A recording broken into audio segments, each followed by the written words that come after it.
मित्रों, हिंदी काव्य परंपरा में जो शास्त्रीयता की दखल थी, उसे नवगीत लेखन ने तोड़कर कविता के परास को और अधिक विस्तारित कर दिया है।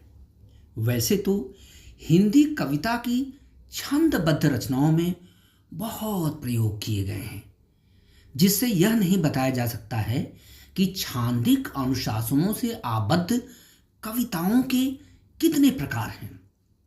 हर गीतकार और हर कवि अपने मन से अलग अलग मात्राओं की कविताएं रचता है, लिखता है, और हम उसकी वाहवाही किए बगैर नहीं रह पाते। अन्य भाषाओं में गीतात्मक और छांदिक अनुशासनों को लेकर इतनी अधिक बाध्यताएं निर्धारित की गई हैं कि रचनाकार अपने सृजन के भाव पक्ष और कला पक्ष में बहुत प्रयोग नहीं कर पाता है।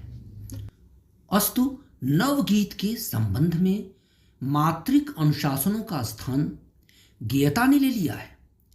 किसी नवगीतकार को इस बात का ध्यान अवश्य रखना चाहिए कि उसकी विरचित रचनाओं में गेयता बनी रहे। मित्रों, यहां मैं एक नवगीत प्रस्तुत कर रहा हूं। आप इसमें प्रयुक्त भाव पक्ष और कला पक्ष पर अपनी टिप्पणियां अवश्य दीजिएगा। तो प्रस्तुत है यह नवगीत। हूं पसारे हुए मैं, आह में उबकाइयों की एक कथरी। हूं पसारे हुए मैं, आह में उबकाइयों की एक कथरी। व्यग्रता की झांझ बजती है जहन में। व्यग्रता की झांझ बजती है जहन में। अलप टप गुनगुन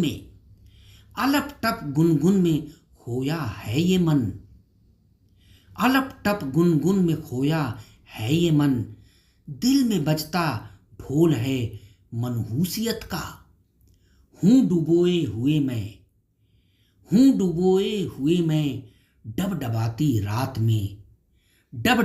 रात में एक नींद की गगरी।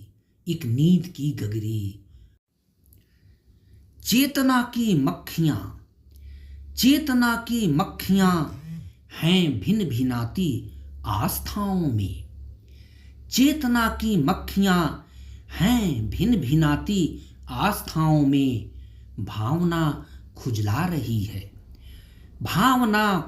रही है मूर्तियों के सुन्न सिर। संवेदना लौटी नहीं अब तक असूचित छुट्टियों से। संवेदना लौटी नहीं अब तक असूचित छुट्टियों से। हूं बोए हुए मैं, बंजरों में आस और विश्वास की नगरी। धूल माफिक उड़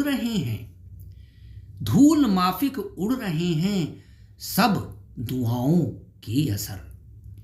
धूल माफिक उड़ रहे हैं सब धुआओं के असर। अर्चना में मिले वर सब अपाहिज हो गए हैं। शोध में भगवान साबित एलियन बन खो गए हैं। हूं थामे हुए मैं, घुप अंधेरे में हुई गुल चेतना की ढीबरी। धन्यवाद।